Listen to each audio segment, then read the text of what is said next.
welcome to the show. Thank you. Thank you for having me. I think we're matching to some extent, right? You've got the India flag. I'm wearing my India jersey, very proudly Yeah, donning my India jersey. absolutely. You look great. It's a great shirt. I saw a few of your recent interviews that you've done. I know you've done many of them, and I see you donning the India colors all the time. So I love the spirit. Thank you. Thank you very much. Rakesh, tell me a bit about the genesis or the origin of your love for cricket. We'll get to the Bharat Army soon, but I want to know Yeah, from a personal standpoint, how did you yeah, get involved in cricket? Where does your love stem from? Where did it start? yeah. It's a good question. It's not a question that gets asked very often, actually. My love for cricket came from my father. So my father is an East African Indian. He was born in Kenya, and he actually played cricket for Kenya internationally, and he captained in the Kenyan international team. And in the 70s, when he came to England in the UK, he continued playing cricket. He played at a fairly professional level in the UK as well. And when I was born in 1974, he took me to all the matches with him. And so I fell in love with the game because of my father. He always made sure that I was, grounded in the right way. He always told me where my heritage was, took me to India every year. So, and made sure that I was brought up as an Indian cricket fan as opposed to an England cricket fan. So my love for the game came from my father. Unfortunately, I wasn't as good as him. So I didn't continue playing cricket to the level that he did, but I ended up supporting the game instead. So that's where the love of cricket really came from my father. Absolutely, and your contributions as a supporter of the game, as a supporter of Team India, have been absolutely staggering. Tell me something, Rakesh. I believe, and I might be wrong here because this was before my birth. I believe East Africa played in the World Cup as well. This was in the first World Cup and the second World Cup as well, right? And I think India's Yeah, only win before the 1983 World Cup was against East Africa, I believe, right? correct. In England, that's right. They did play a long, long time ago. I think at those days, a lot of the East African team, or at the time, was full of Indians who had gone to East Africa, right? Who would travel out there from years and years ago, right? So yeah, and actually, if you notice the last few teams from Kenya and Namibia, they've always had that kind of Asian influence as well, right? So that still carries on, absolutely, yeah. Absolutely. Now we'll talk about the Bharat Army. I'm slightly disappointed, I must say, because I don't see the Bharat Army flag in the backdrop. You typically do have that. I'm not sure if you've changed your seating location. I'm guessing you have. Yes, unfortunately, I have moved somewhere else, right? Because my children are upstairs working, so yeah, so I had to I move see. to a new location in the house. Yeah, I see. I see. Lovely. Not a problem at all. I'm pretty sure everyone knows about the Bharat Army, so the flag need not be there right now. So the Bharat Army, right? I was looking at your Instagram, and you guys define yourself as the official Team India supporters group, right? Which is the very gentlemanly, politically correct definition. But I came across this one definition, or this one description, I should say, in the yeah, Seattle Times. I'm not sure how I came across this article in the Seattle Times, but it goes to show that the Bharat Army has actually reached every nook and corner of the world. And the Seattle Times described the Bharat Army as the noisiest, most passionate, drum banging, trumpet blasting cricket fans. Is that an apt definition? At least an Urban Dictionary apt definition. Well, I think Seattle Times have done a very good job in describing who the Bharat Army are, I would say. Listen, I think when I set up the Bharat Army, there was one clear objective, and that was to make sure that we provide an experience that can't be rivaled in a cricket stadium, right? And if people can come and watch an Indian cricket match and they get to feel that Bharat Army experience in the way that the Seattle Times have described it, then I think we've reached our objective, absolutely, right? So it's about creating amazing experiences. It's about making sure that as an Indian cricket fan, if you enjoyed that, then you want to be part of that, and hopefully we can take as many fans around the world as possible, right, with us everywhere we go. Absolutely. And Rakesh, you spoke about the atmosphere that you guys create, right? A lot of people haven't quite been to games and sat with the Bharat Army, especially someone like me, right? I'm watching from India and Yeah, I'm seeing all the shenanigans that's going on in the stands when you guys are in mm, England, Australia, all over the world, right? Tell me yeah. what the tell me what the atmosphere is like. I'm pretty sure it's hard to describe. You have to experience it to actually realize what it's like. But use words to best describe what the atmosphere is like when you guys are in the stands creating all the shenanigans and supporting Team India. Yeah, I mean, I would say it's organized noise. I think that's probably the best way to describe it. I mean, if you think about in India, when I watch cricket in India, it's just 40,000 people going absolutely crazy, right? And it's just a lot of noise, right? Whereas what we try to do is put some organization to it. And what I mean by organization is the doors come in. And to give you an idea, for the last World Cup that just happened, we had 6 door players that were strategically positioned in 3 different areas of the stadium, right? So there were 2, 2, 2, right? And what I mean by organize is that's how much organization goes into what the Bharat Army does. We also had a saxophone player that was traveling around, and he would play with the door players, and they were practicing even before the matches of the kind of songs that would play that would be in sync together, right? We also have our flag situated in certain parts of the stadium. We also have people who sing our songs, and these people go around the stadiums and they sing the songs as well. So when I talk about organized noise, that's what I mean, right? It's a lot of deep-rooted organization that goes into creating the Bharat Army experience.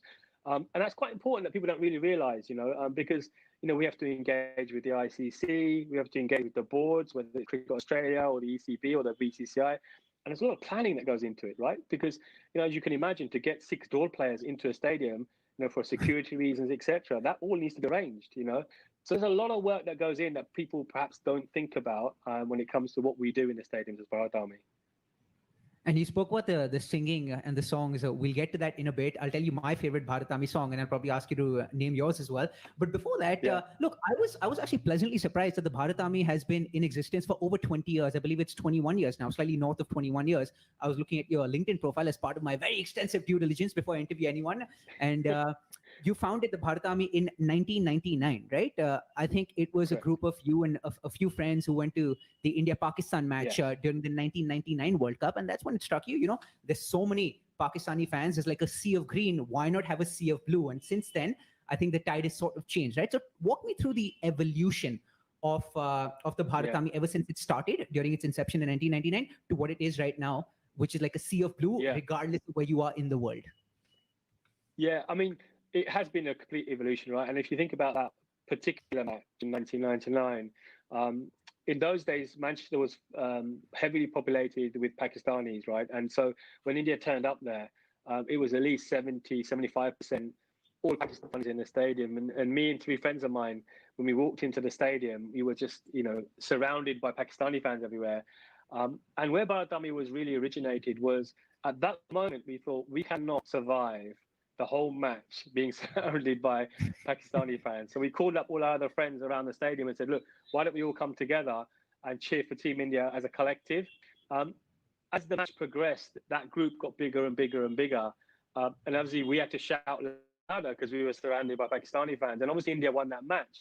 But what came out of that was a tremendous atmosphere and experience that just made me think that, as cricket fans, we are the most passionate fans in the world. We need something more organized. We need our own version of the Barmy Army.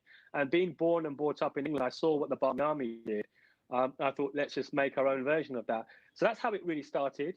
And in the early years, it was quite tough, right? Because as you can imagine, in the early 2000s, Indian team wasn't doing that great. We had the 2003 World Cup, which was our first major tour.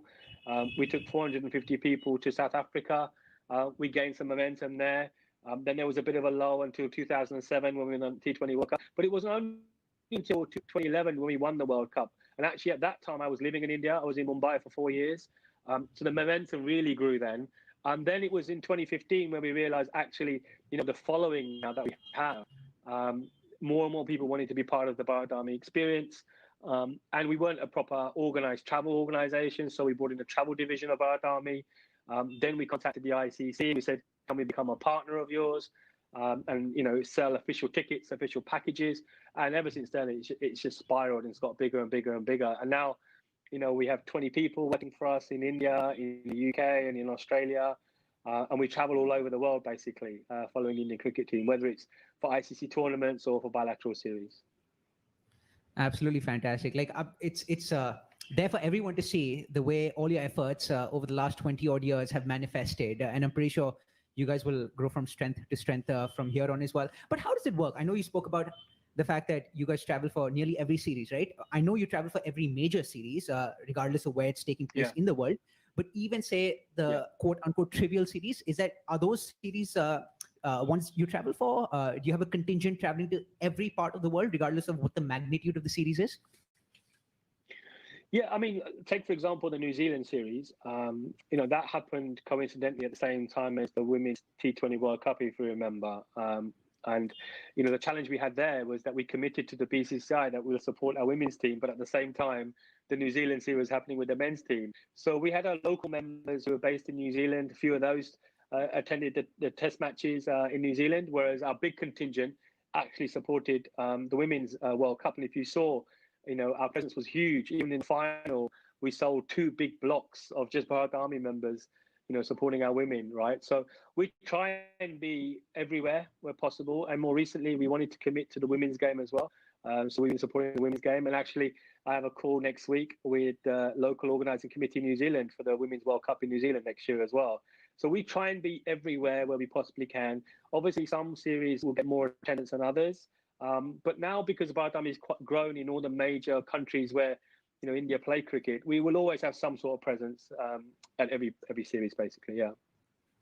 Solid. So you mentioned that a majority of you actually went to Australia to cover the World Cup, to watch the women's team play in the World Cup, and there was a very small contingent that went to New Zealand to watch the men's team take on New Zealand. So that explains why the women's team did so well, and India's performance against New Zealand down under was actually so underwhelming. Well, they call us a 12th man, right, of the Indian cricket team. So maybe they need a 12th man in New Zealand. You're right. Yeah. Exactly. And speaking of the 12th man, that reminds me of this one flag that I saw. I'm not sure where I came across this, probably on Instagram or perhaps on your Facebook page. I know you guys have a massive social media presence, but there was this massive flag. I couldn't quite tell which stadium this was, right? The flag must have been like the length of probably a football field, or half the length of a football field. And you had the Bharat Army, you had the Indian tricolor, and then you had the 12th man written there, if I remember correctly. Which stadium was that? Do you remember? Yeah, I'm guessing basically before the World Cup started, a few of us travelled to India for the India-Australia series. We were played in Ranchi, Mohali, Delhi, the last 3 matches basically. And the last match was at the then Ferozakotla Stadium, where we unveiled a banner which said, "Good luck Team India from your 12th man, the Bharat Army." So we're wishing them good luck for the World Cup. So that was unveiled at the last match of the Australia series, basically. Yeah, and we also unveiled it at the World Cup as well. Yeah, it was a 60-foot flag, basically. Yeah. Were you present at the Kotla for that game against Australia? Yes. You were. Yeah. That's the game India lost, right? It was the last game of the series. Correct. India ended up losing the series. I see. So I was at the Kotla as well for that game. So I think that's the closest we've actually come in contact with each other. I was at the Kotla as well. Okay. I was the there. Story behind behind that series was that on our WhatsApp forums, a few of us actually thought that this would be Dhoni's last series at home in India, and with him playing in Ranchi, there was a few of us that thought, you know what, if this is going to be Dhoni's last match, we don't want to miss it. So a whole group of us travelled out for the last 3 matches of that series, which was Ranchi, Mohali, and in Delhi, basically. And look, it could well be that we saw, Dhoni's last match in India. We don't know yet, right? So at least we could say we were there when he played his last match in India. Exactly. It was heartbreaking to watch the game. Of course, India lost the series. But the second reason, from a personal standpoint, as to why the game was heartbreaking, was because I was there watching that game with the girl I was dating at that point in time. Right. And for some reason, we broke up a few days after that game. I still don't know exactly why, but I guess her initials were also VK. And I am a massive Virat Kohli fan, and I guess she understood which VK I preferred more, where my loyalties lied. Brilliant. Anyway, sorry, I digress. Talking about the singing and the dancing and the shenanigans and the chanting, right? So I came across this one chant. Of course, you guys have plenty of them. A lot of them inspired from by football, right? I remember coming across this one chant. This was during the 2017 Champions Trophy. That took place when Dhoni was still at the helm. So it's not relevant now, but I still love it. I still keep singing it in my head. So it goes something like this, right? You guys spoke about organized noise. Me singing is anything but organized. This is disorganized noise, but hopefully you can bear with me. So it goes, "We love Kohli, Virat Kohli. I just don't think you understand. He's MS Dhoni's man. He smashes Pakistan. We love Virat Kohli. How was that? Brilliant. You should join us in the stands. You got the voice for it for sure. Yeah. Look, I would love to. I would love to. Whenever I go out to the Eden Gardens, I absolutely enjoy myself to the max. Honestly, nothing gives me as good an in-game experience as watching a game at the Eden Gardens, especially back in the day. Before they had bucket seats, when there were benches, when there were 100,000 people crammed into the stadium. Now, of course, it's a bit more. I guess you have to be well behaved because the police are out there. But still, I mean, nothing can beat the experience of being at the stadium, especially at a place like the Eden Gardens. Yeah, absolutely. Yeah. So that song actually we sang to Virat Kohli himself after the India versus Pakistan match in the 2016 T20 World Cup. So there was a group of around 350, 400 of us that traveled from different parts of the world. And when the match was finished, we stayed behind and Virat was being interviewed on TV. And then we sang the song directly to him and he gave us a thumbs up and waved at us, basically. So that was the first time. And if you see on our social media, you see us actually in the garden singing that song. And we were singing it too at that point.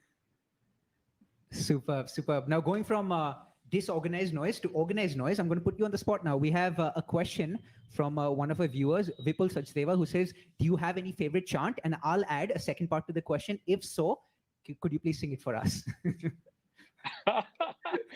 I have a favorite chant. Yes. So my favorite chant actually is the Virat Kohli one because it's the one I made up myself, right? So you've actually already sang it, so you've done me a favor. So that is my favorite chant, mainly because it's a chant that I started and made up from a football song that I know from Tottenham, Dele Alli song, basically. Yeah. So you're not going to get me to sing. I'll leave you there. Speaking of football, rumor has it that you're a big Manchester United fan. Is that right? I'm a huge Manchester United fan. Absolutely, yes. Stratford End ticket holder. I've been a season ticket holder for over 25 years there. In the Stratford End, Tier 2, 3103, which is where all the hardcore Manchester United fans basically watch the game. Yeah. So I can count three things that we have in common. Number one, we're massive Indian cricket fans. Number two, both of us are massive Manchester United fans. And number three, both of us are supremely dashing and handsome and good looking and charming. Well, 2 out of 3. I don't know about 3 out of 3. Anyway, another question from one of our viewers. This is Venkat, who's asking us, do you have a count of matches that you have seen in the stadium? I don't actually have an actual number, but I have got a match ticket for every single match that I've ever attended. So I should probably add them all up and I'll probably be able to work out how many I've been to. But I actually collect, from a memorabilia perspective, I actually collect all the match tickets. And my first ever match was in 1990 when India toured England. And it was one of Sachin's first away tours after Pakistan, if you remember correctly. And my first ever match was the Texaco Trophy when Sachin played at Trent Bridge in 1990, and I still have the match ticket which Sachin signed for me as well. And luckily enough, I saw his last match at Mumbai as well, at the Wankhede, when he played his last match. So I've got one of his first matches and obviously his last match as well. So if I add them up, I'll probably get an idea. It's something I should probably do. Absolutely staggering. And, speaking of one of Sachin's first matches and one of his last ones, I'm not sure if you can see the screen, but we have this image that we actually got from your Twitter account.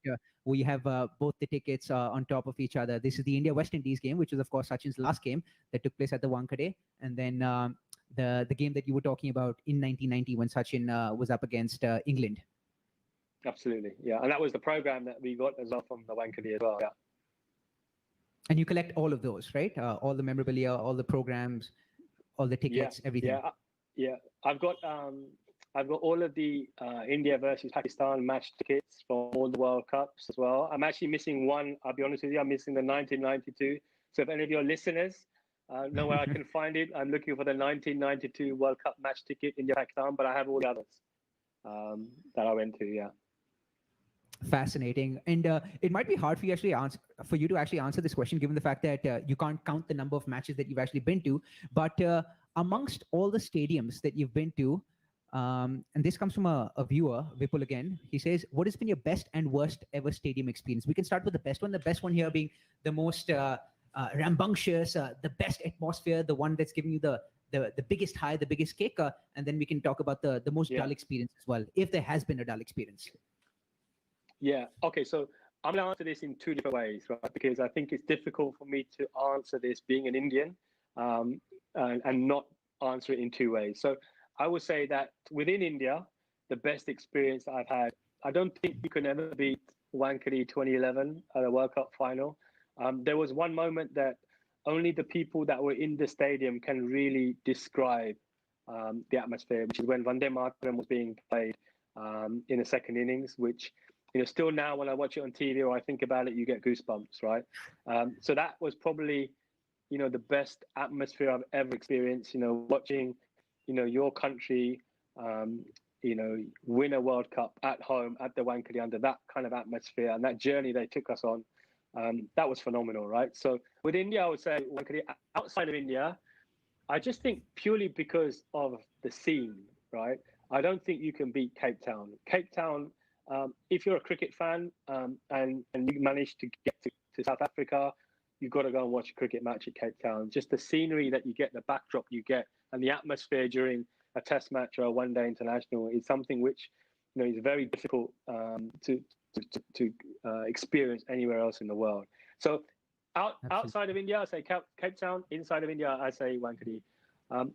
I'd say in terms of worst experience, if I was to go inside and outside, I thought, bearing in mind Delhi is the capital of India, and the nostalgia of being in the capital of India, I think Delhi's due a bit of an upgrade, if I'm brutally honest. I've watched quite a few matches there in different parts of the stadium, and I think, they need to do a lot of work there in that stadium, right? Because they've got some of the most passionate fans in India, right? So I think Delhi isn't a great experience for Indian cricket fans, and they can do a lot better. I would say outside of India, that's a difficult one because stadiums outside of India are generally pretty good, I would say. I think there's some small grounds which don't really help you. Trent Bridge, I'm not a big fan, mainly because they don't let us take our drums in there. So if ever you see Bharat Army at Trent Bridge and you're not hearing us, it's because they don't let us take our drums in there. So I'd say Trent Bridge. Understood. Aishwarya Jayaraman is asking you, do you remember your first ever match experience? If you could extensively walk us through your first ever match experience. Yeah, so the first one, like I said to you, was Trent Bridge. And if you go onto YouTube and you Google and you were to find India playing England in 1990 at Trent Bridge, we talk about, now you go to an India match anywhere in the world and it's a sea of blue. Well, back in 1990, if you watch that match, it was probably about 80% Indian cricket fans in that stadium, even back then, back in 1990, we're talking nearly 30 years ago, right? And the stadium was absolutely packed. And they were packed because of one person. It was packed because of Sachin. Everybody had heard about this, wonder kid and what he had done in Pakistan and blown up on the world stage. And everyone turned up to watch him. And that experience, he came in and he scored a very quick fire 30-odd, which helped India not win the match, but also win the series 2-0 against England. And it was just a phenomenal experience. The atmosphere when he came out to bat, I think he cracked about 4 fours, and every 4 was just, greeted with this tremendous amount of noise. So for me personally, I would say, that initial experience that I had was probably my best experience and probably one of the reasons why I do what I do right now, I'd say. Fantastic. And speaking of the atmosphere, a couple of comments that I have to make based on my observances, and you can correct me if I'm wrong, but the two things that I feel really stand out about the Bharat Army, number one is that you don't just sing when you're winning, you're singing when you're winning, you might be losing, you might be drawing a game, right? You're always singing. Number two, I feel that even if you're outnumbered, this rarely happens, but in the unlikely event that you're actually outnumbered by fans of the opposition, you still out-sing them, although they might be a majority compared to you. How does that happen? Where do you guys get the energy from? Like, what is it? Is it just the passion for the game, the love of cricket, the love of India?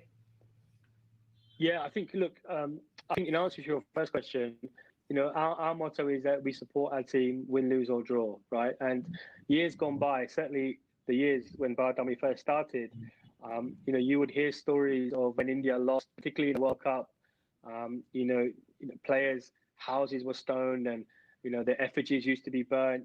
And one of the things that we don't subscribe to is that type of behavior from a fan. If you call yourself an Indian cricket fan, then you should support your team whether they win or lose, because it's a sport and winning and losing is part of the game, right? So we always subscribe and educate to our members, our followers, that look, support the team, when they win and they lose, right? It happens. And so if you notice through our social media, we hardly ever put any negative comments, or any negative posts, because, I think, if we're going to call ourselves the 12th man in the India cricket team, then we have to support them, whether they win or lose, right? And in going back to your second point around being sort of outnumbered in a stadium, well, I think actually we thrive when we are outnumbered, right? Because for us, it's the impetus to actually be louder and beat our opposition in the stands. So, most recently in 2018, when we were in Edgbaston for the first test against England, we were massively outnumbered by the Barmy Army. But, there was about 1,000 of us, one section, and nearly every one of us walked out of there without our voices because we didn't stop singing for 5 days, right? So, and that's what it's all about. And, I think that's when you truly get to feel what the Bharat Army experience is all about, when you're part of that type of atmosphere. Absolutely. Reminds me of away fans in football as well. You have this small contingent of about 5,000 away fans, the hardcore fans who travel for every game home and away. And compared to, say, the 35, 40, 50,000 home fans that are sitting right next to them, the away fans outsing all the home fans, which is absolutely incredible. And trust me, when I'm watching on the television, I can hear the away fans loudly, clearly, coherently, and it gives me goosebumps when I hear some of the Man United chants, that are being sung by the away contingent that travels fanatically for every single game. Absolutely, and that's a lot of that culture that we brought to cricket has stemmed from that football culture, right? So we brought a lot of that into Indian cricket, and like I said to you, it's a much more organized noise as opposed to sometimes what we see everywhere else in the world. Absolutely. And speaking of football culture versus cricket culture and comparing both, I think that's a beautiful segue to this next question that is coming from Vipul Sachdeva. Vipul, mate, you're on a roll. Keep those questions coming. And Vipul says, how's the experience at a football stadium like Old Trafford related to major cricket stadiums? Because I know you mentioned that you guys carry your dhols and your trumpets. I'm guessing you're probably not allowed to do so at Old Trafford, right? So could you compare both atmospheres, given the fact that, you've been a season ticket holder for so long at Old Trafford and you've been to nearly every single cricket game since the 80s, 90s? Yeah, it's a good question, right? So I think when you go to a football match, that if you're 70,000 fans in a stadium, probably at least 50,000 to 60,000, they would know the songs that everybody sings. So, you'll hear everybody sing those songs, right? So you get much more organized singing happening in the stadiums throughout the match, right? Whereas in cricket, because this culture is still growing and developing, right? What we get is a section of the Bharat Army that know the words, but obviously there's a big percentage that are not part of the Bharat Army yet who don't know the words, right? So you don't get that collective voice, if that makes sense, yet. But no, that's something we're working towards. That's something we're trying to address. More recently, we've been posting on our social media what we call the Bharat Army Songbook, where we post videos of us singing the song and we actually include the words. So if any of you want to learn our songs and want to learn the words, you'll go to our social media handles and you'll be able to find them through the various posts that we're making. But I think that's the major difference. In football, you get everybody knowing the words, whereas in cricket, only a few people do. And I guess, Rakesh, correct me if I'm wrong, but I guess that could be stemming from there being a fundamental difference between football and cricket as sports as well, right? Football being a more fluid game, right? It's more continuous, as well as versus cricket, that's a bit staggered. You have one ball that's bowled, okay, then play stops for a few seconds, then the bowler takes his run up, then bowls again. It's hard to be actually singing continuously versus in a setting like a football game. Yeah, I mean, maybe. I mean, the Barmy Army would disagree with that. I mean, when you see them away supporting England, they're singing non-stop, right? They don't stop singing when they're on away tours, right? And that's regardless if there's break in play or not. So I think they would argue against that. But I get your point. That could be one of the reasons why. And I think for us, it's about changing the culture. Recently, I had a meeting with some of the guys in the BCCI, and it was around how we could enhance the fan experience. How do we create an environment where more people, want to be part of this Bharat Army experience? And I massively believe that Test cricket, as an example, when you watch Test cricket in India, you still get stadiums which are a third full or half full. And Virat Kohli made the point himself, that we want to be playing in stadiums where they're full, right? We want to play in the major metros and the major cities in India. But you can enhance that, right, by creating a different type of experience. And one of our objectives as Bharat Army is to enhance that fan experience, to bring a different type of culture into the cricket stadium. So people come because they really enjoy the experience, and they come because there's a different objective that they've got apart from just watching cricket. They want to have fun as well, right? So hopefully we can enhance that. Hopefully we can encourage more Indian cricket fans to come to watch Test match cricket and be part of our experience as well. And how do you intend on actually encouraging more people to actually watch Test match cricket? Of course, the pink ball test that we saw recently was a very, very promising sign. We saw a packed Eden Gardens for nearly all days of cricket.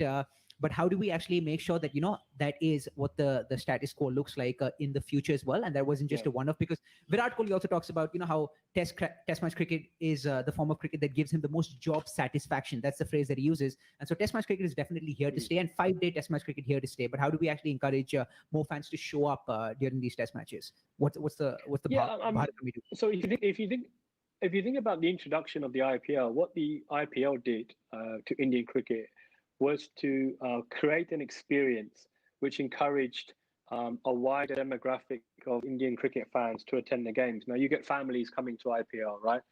You got boys and girls coming to watch the IPL. And that was because of what the IPL brought in terms of an experience, right, for those demographics of fans. And there are a demographic of fans that I believe would come and watch Test match cricket if they got a different experience, right? So could we have sections of each stadium where India play Test match cricket, which is dedicated for the Bharat Army, where we have our doors, where we have our trumpet players, where we have 3,000 fans singing, right?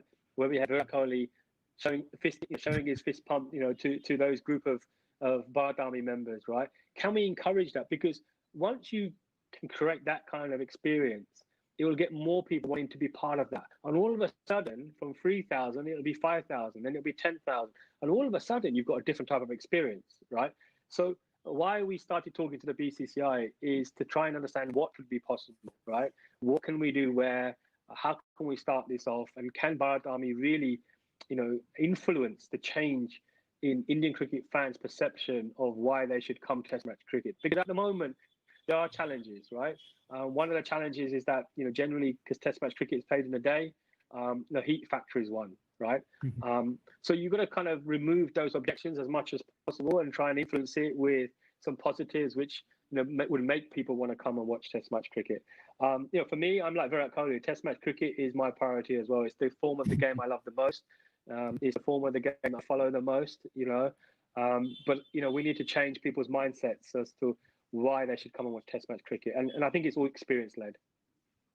Absolutely. I'm pretty sure it's going to be a gradual shift, but more power to you guys and your efforts. I know there was a slightly serious discussion, so let's provide some comic relief. Let's turn to a feisty question that's come in from Nandini Garg, and she says, have you ever fought with a rival team's fan group? I wouldn't say fought physically. I would say come on, you through can our voices, through our singing. You can spill the beans. You can be honest here. So listen. I mean, we go back to 1999, and if you remember, 1999 was during the Kargil War, right? So a lot of people don't know that the tension in the stadium was at its highest, right? So back in the day, and you can Google this yourself, you will see that actually there was a lot of trouble outside, which was one of the reasons why we wanted to come as a collective, right? So the whole notion of where Bharat Army came from was a group of Indians coming together and supporting, the team together. But that was back in the day, right? Those things don't happen now. When we lost to Pakistan in 2017 in the Champions Trophy, we went over to the Pakistani fans and we congratulated them for the win, let them know that this was a one-off. But yeah, it's all good banter now, so it's all good now. Lovely. Sanjeev Nair is asking us a very pertinent question, given the testing times that we're facing. He says, what's your opinion of games to be played behind closed doors? Yeah, I mean, look, first and foremost for me, like everybody has said, safety is the most important thing for players and fans. So that's the priority. Secondly, all of us who are cricket fans just want cricket back, right? So if you were to give me a priority, I'd say safety, let's get cricket back, even if it's no fans in the stadium. and then let's progressively move towards fans back in the stadium. So that would be my chain of thought, basically. We all want cricket back as quick as possible. That should be the priority, but safety first, and then let's get ourselves back in the stands again. Yeah.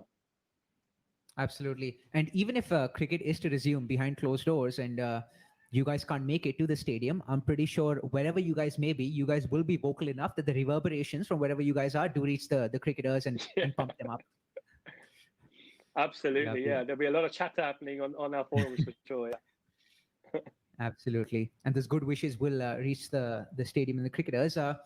Speaking of some of the cricketers, I'm pretty sure you guys have had lots of events behind closed doors after games, during test matches, before test matches. You guys have had lots of one-on-one interactions with cricketers, getting up close and personal with the likes of Virat Kohli, MS Dhoni, KL Rahul. Of course, you guys were part of the celebrations that took place after India won the test series in Australia in 2018, 2019, down under. What is it like hanging out with these guys? Because of course we see a different persona that we're watching on TV, but you get up close and personal with them. I'm pretty sure a lot of our viewers must be wondering what it's like being up close and personal with them. What are these guys like when the cameras are not on them? Yeah, I mean, the first thing I'll say is that as a supporters group, because we tend to stay in the same hotels with them at times, and we travel where they travel, we try to give them as much space as possible. So we're not in their faces asking for selfies. I mean, if you look at my Facebook page, you will see that there isn't one single photo of one Indian cricket player. I don't ask for the players for any selfies because they have 100,000 other people asking the same question. So we try and give them their space. That's the first thing I would say. And ultimately, when we're on tour with the Indian cricket team, they're just like other human beings. They like to go out for walks. When we're in Australia, they get a bit more freedom, and you constantly see them going to coffee shops or going for walks wherever they might be on the beachfront or wherever it might be, right? And they're quite chill, they're quite relaxed, and in that type of environment, they do have time for you as a fan, right? Because they haven't, got the sensation around them everywhere they go in India. So when they're in England or in New Zealand or Australia or South Africa, they actually are a lot more open because they're not going to get bombarded upon, which is great, right? So if any of you want to get close to the Indian cricket team, come on an away tour with us, right? And you'll probably get a better opportunity. To your point, I remember Virat Kohli once using the phrase royal jail, describing what it feels like when he's actually playing in India as opposed to playing abroad. It feels like a royal jail when he's in India. Yeah, absolutely. Yeah. Yeah. And I don't think you can really appreciate it unless you're a cricketer yourself, right? Because you can see it happen, but until you've actually experienced it yourself, I don't think you really get appreciation. And sometimes, people might feel that the players are arrogant or they don't have time for you, but it's nothing like that, right?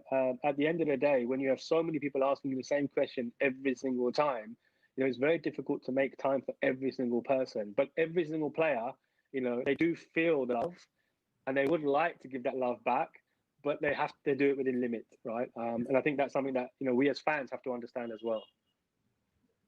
Absolutely. You sent out an open invite asking people to join you on the next away tour. But fans must be wondering, how is it that I joined the Bharat Army? And that's Sanjeev Nair, echoing the sentiments of multiple viewers. So tell us, Rakesh, how can people join the Bharat Army? Yeah, look, joining the Bharat Army is very, very simple. You can go onto our website, bharatarmy.com, click on the registration button, fill in the details, and automatically you become a registered member. From then on, you will receive regular newsletters, regular information about any tours, any tickets that we are getting access to, whether it's at home in India or outside of India, and you'll get all of our updates basically.